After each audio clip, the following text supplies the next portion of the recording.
Hello， 大家好，我是 Macy's， 也可以叫我丽儿，欢迎来到我的生命灵数小教室。如果大家有在关注我的频道的话，一定会发现我频道好像关于第三眼的影片特别多人看，对不对？然后留言也是非常的多，因为在疫情期间呢，非常多人会想要去关注自己的身心灵的发展，然后也想要去连接高我啊、连接天使啊等等的，所以就非常多的个案会来跟我做咨询，也有很多的粉丝呢会特别跟我预约，然后想跟我询问就是怎么开第三眼的方法。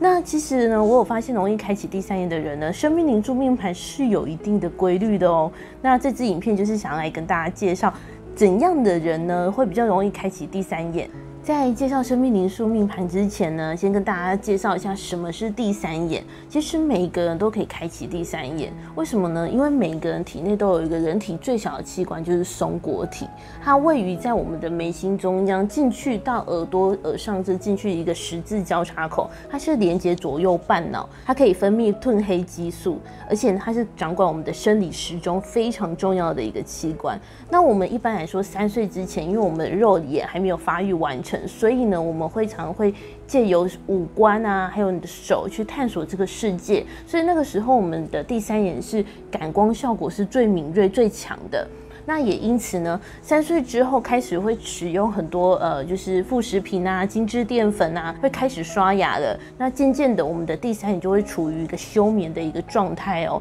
所以每一个人都可以开启第三眼，不管你是几岁，小到小朋友，大到老人都可以开。那就很多人会问我说，那第三眼是阴阳眼吗？那其实不是哦，因为它取决于是你的灵魂振动频率。为什么呢？因为我本身就是从小到大就是有阴阳眼的人。那我们都知道说，阴阳眼它就是主要是可以去看到地狱跟一些众生，还有一些孤魂野鬼、魑魅魍魉等等的。但是为什么可以看得到？就是因为你可能出生的时候，你带着一个这样的一个频率，或是说有一些业力因果关系，所以你可能有的是天生带有阴阳眼，有的人是因为后天有濒死经验而带来的阴阳眼。那阴阳眼本身呢，是比较不会看得到神明的，当事者本身是属于比较负面且压抑的一个状况。而我们另外一种就是常听到就是天眼，对不对？那天眼它是开第三眼之后，你去修炼的境界之一哦。像很多什么遥视啊、预言啊，或是疗愈前世今生啊、透视等等，都是天眼的一个功能。当然还有所谓的佛眼那一些，那都不在我们今天的讨论范围内咯。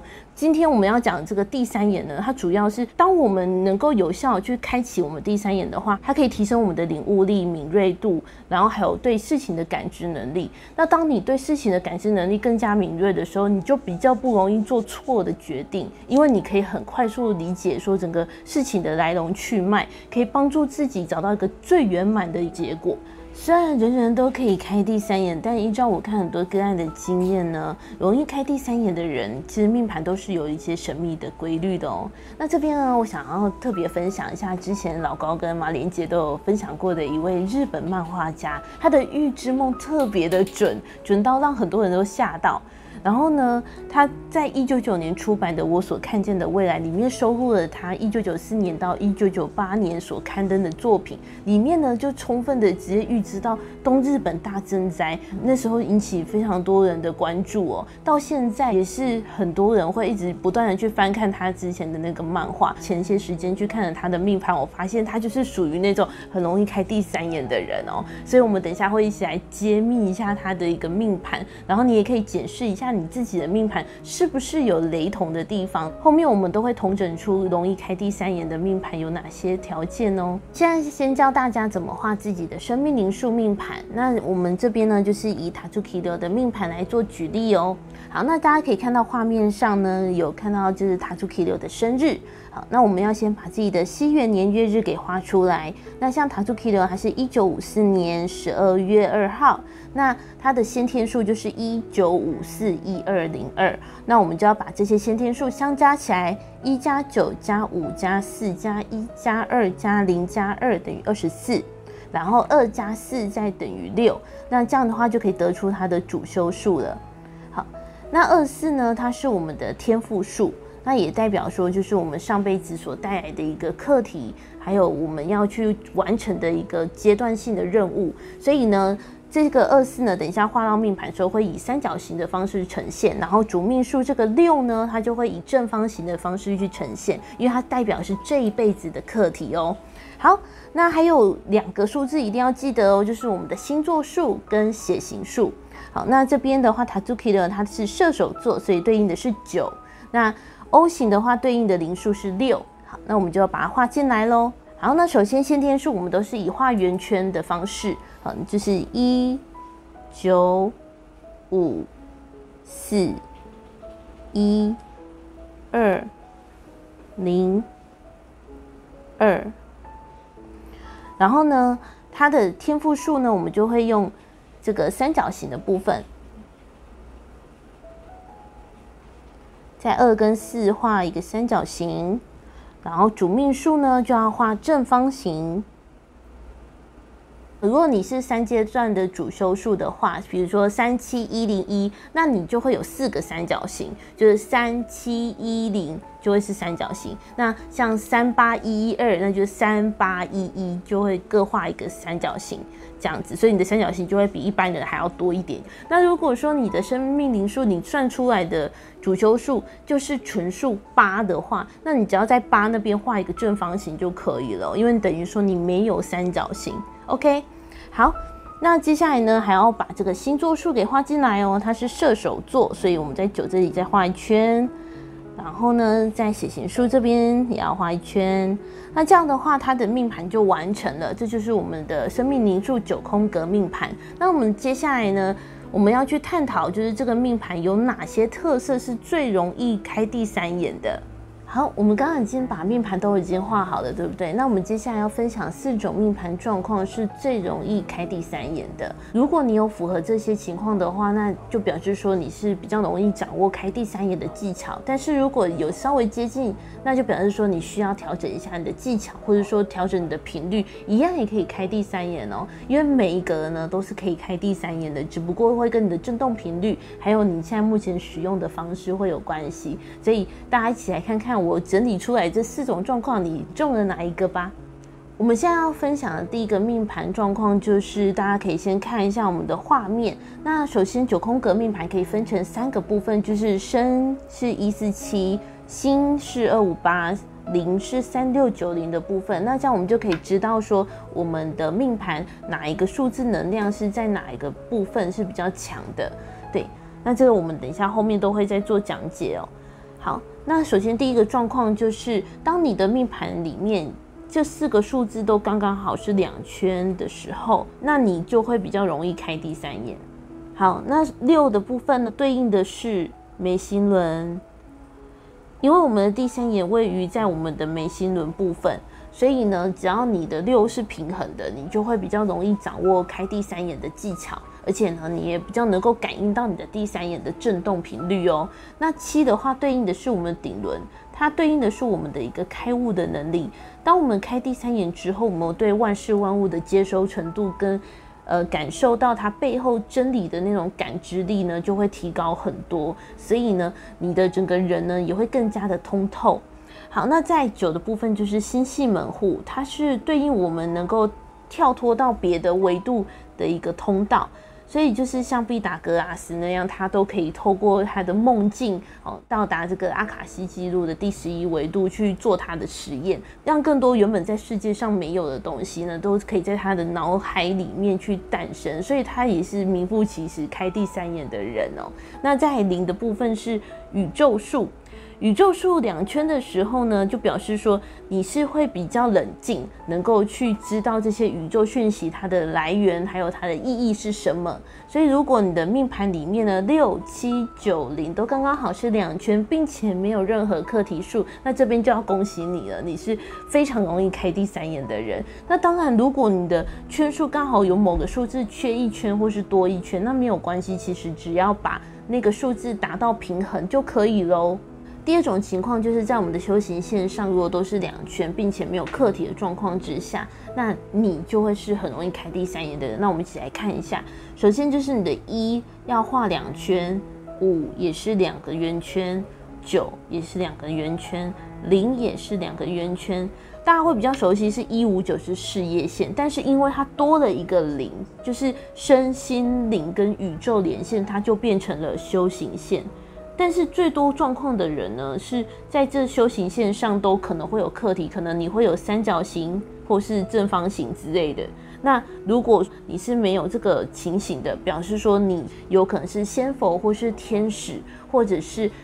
更高维度的外星人转世的，因为你是带着一些愿力，希望都可以帮助人类可以扬升，或者想帮助整个地球可以提升到更高的维度，而再来到地球的。所以呢，我觉得通常会有1590连线的人呢，除了有前世记忆以外，通常像这样的一个命盘也会特别的有感知能力，直觉力也会都超强，甚至有预言能力。那大家听到这里是不是觉得好像很熟悉，对不对？对，就是我们刚刚一开始在举例的命盘那个 Tatsuki 流的时候，他的命盘里面有1590，但是呢，他是没有完完全全就是刚好2个圈圈2个圈圈的，所以他有这样子预知梦的能力。可是对他本人来说，可能是一个困扰，他并没有觉得说他要去帮助地球的一种使命感，而是说他只是想要记录这一个梦境，但他没想到说竟然会这么准确。我相信对他来说，他的人生一定也发生了很大的变化。那毕竟我们没办法直接对他本人去更深入的了解，可是我也很感谢他可以分享这些预知梦出来，其实对我们的启示真的很多，而且我们也会从他这些预言当中去知道说我们该怎么去预防。除了去预防以外，我们也要去了解说，当这些灾难发生的时候，我们该怎么去调整自己的身心灵，怎么去面对这些恐惧。我觉得这是更重要的。所以有时候开启第三眼，并不是能够完完全全帮你避开灾难，而是说让我们知道说，在灾难来临之前，我们可以做好怎样的准备，我们可以用怎样更好的心态去面对这些灾难的发生。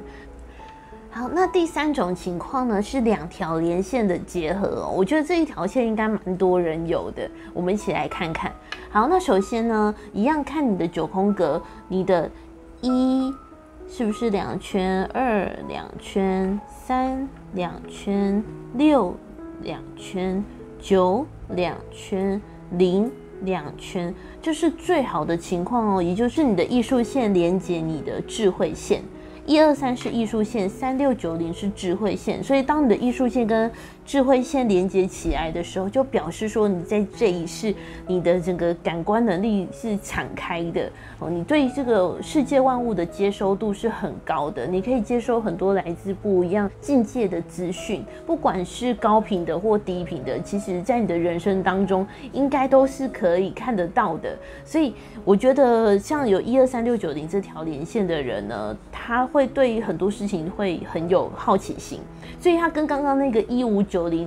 都没有课题的连线来说是有点不太一样的哦。所以123-690，如果你都是没有课题在上面，没有任何正方形跟三角形在上面的话，表示说你对于这个美感跟所有感性面、理性面跟这个世间万物的能量、空间等等，你是很有感知的。对，但是那个不代表说你会看到鬼，或者是说看到灵体，而是说你对于这个能量的脉动，就是有点像 Lucy 那样子。Lucy 她可以看到很多时间轴嘛，而且她可以看到很多光波，然后还可以用手去拨那个线，有没有？就是那种感觉。那像我本身就是有123-690连线的人，可是我的课题有在2跟6，所以表示说，当我要学习开启第三眼的时候，我是需要花比较多时间，还有我必须要很相信自己，而且要找到一个非常公平、公正而且是安全的方式去开启我的第三眼，绝对不可以去用那种奇奇怪怪的方式。对，所以我觉得这是一个非常特别的一条连线，而且如果说要这一条连线完全没有课题数的是真的很少数，但是绝对有。所以如果你刚好是这一条连线，而且你也觉得说你的艺术天分跟领悟的能力真的是先天就很强的话，那我觉得你可以在下方留言跟大家分享一下。然后我也是希望说，如果你有这一条连线的人呢，你一定要试着去尝试做一些艺术疗愈的工作。因为透过艺术疗愈可以帮助你去开启你的第三眼，让你的第三眼的这个能力可以在艺术疗愈这一个范围内呢，能够有很好的发挥哦。接下来第4种状况呢是3条连线的结合，但是这3条连线很难都没有课题在上面，这个就是我会另外再跟大家做一个解说，因为它有一些很特别的地方。好，那我先跟大家讲一下，一样就是你的艺术线跟智慧线3690，还有你的修行线1590，大家有看到画面上啊，就是有这3条连线，对不对？123、3690跟1590，其实呢，这3条连线要没有课题是不可能的。好，所以如果你自己本身有这2条连线的话，就表示说你其实不管在前世来说，你也是有个重大使命，然后在这一世呢，你又会获得新的能力。好，所以你就是不管在前世也好，在这一世也好，你都有很多东西要去做体验。那这个体验的方式就要透过你的第三眼去帮你开启不一样的这个视觉效果，或是说这种感受能力。那我之前看过有这2条连线的人呢，在五感中都会通常有一个感官是特别敏锐的哦，比如说嗅觉很敏锐，或是味觉特别敏锐，或者是视觉系的。所以呢，我觉得有这2条连线呢，是势必一定会接触身心灵，并且是会学习开启第三眼的人。那这个部分还有一个很特别，就是说，因为你们的能量非常非常的强，所以呢，在选择怎么开第三眼的过程中，一定要很小心，因为你们可能开了之后会很难以去控制那个能量，然后就会产生出很多的幻象，会让你感觉很害怕，因为你有带着一些前世的课题跟这一辈子要做的东西，所以有可能在这时候冤亲债主就会找上你，并且来给你很多课题，甚至说有一些阿修罗也会来特别来考验你哦。那你就会觉得说，哇，也太可怕了吧，可是你内心又会控制不住的一直去接触到这一个领域的东西。所以呢，我会想要跟你说，如果你真的有这2条连线，但你又在寻找怎么去开发自己灵力的方式，一定要找可信任的老师，而且呢，你要确保他的整个过程都是很安全的。那只要你在学习的过程会让你感觉到很不舒服，或者是觉得他好像不是那么正派，请你立刻马上远离，否则你有可能会变成是那种比较负面的开第三眼的人所谓的走火入魔的状况。所以因为你是有这么特别的2条连线，所以你的心态非常的重要哦。所以也是希望说，如果你是刚好符合这个命盘的朋友们，你一定要找到正确的开启灵力的方式，这样的话可以确保你之后在修行的过程中比较不会遇到太多的灾难跟苦难，然后也可以让你更顺利的、更开心的去体验这个世界哦。然后以上我们已经分享完4种我觉得比较容易开第三眼的状况，如果你没有完全符合也不要灰心哦，因为世界上的命盘本来就百百种，每一个人都有适合自己开第三眼的方法。那在下一次呢，那我也会去分享怎么运用能量跳脱原则来帮助自己去补足这些能量不平衡的数字，说不定你也是可以成为那个适合开第三眼的人。那最重要的是说，每个人都可以开第三眼，只要你找到最适合你的方式。大家想要有效开第三眼的话，可以先去看我第三眼相关影片，相信大家一定多少会有一些收获。那如果你有任何不一样的感受，或者是说想要跟我交流的部分，都欢迎在下方留言告诉我哦。希望今天这支影片可以帮助到你们。如果喜欢我的影片，记得帮我点赞、订阅、分享、开启小铃铛。我们下次见，谢谢你，拜拜。